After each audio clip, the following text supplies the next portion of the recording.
Praise the lord. ప్రియమైన దేవుని బిడ్డ, ఈరోజు నీకున్న పరిస్థితులను బట్టి, నీ చుట్టూ ఉన్న శత్రువులను బట్టి, నీ భయాలను బట్టి నువ్వు ఈరోజు చింతలో ఆందోళనలో ఉన్నావా? ఎందుకు అంత భయపడుతున్నావు? ఎందుకంత ఆందోళన చింతలో ఉంటున్నావు? నీ యేసయ్య నీకు తోడుగా ఉండగా ఇవన్నీ నిన్నేం చేస్తాయి? ఒక్కసారి ఆయన జ్ఞాపకం చేసుకో. ఆయన మాటలు ఒక్కసారి జ్ఞాపకం చేసుకో.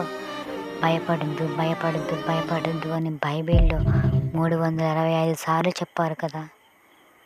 ఇంకా ఎందుకు నువ్వంత భయపడుతున్నావు? ఏదైనా దేవా నీ చిత్తమే, నాకు ఏది మంచిదో నీకు తెలుసు. నాకు తెలియకపోవచ్చు, కానీ నీ ప్రణాళిక చాలా గొప్పది అని ఇలా ఒక్కసారి ప్రార్థన చేసుకో.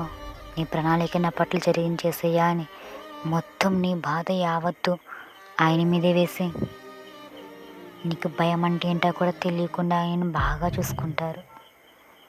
నీ యేసయ్యను నమ్మకుండా నీ చుట్టూ ఉన్న వాళ్ళ కోసం భయపడుతూ నీ స్థితులను చూసి నువ్వు బాధపడుతూ ఉంటే ఉపయోగం ఏమీ ఉండదు.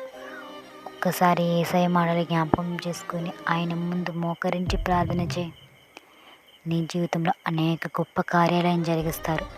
నిన్ను ఏది భయపడుతుందో వాటిని ఆయనే భయపెడతారు. నీ దరిదాపుల్లో కూడా అవి లేకుండా ఆయన చూసుకుంటారు. నమ్మితే మోకరించి ప్రార్థన చేయి. ఆమేన్.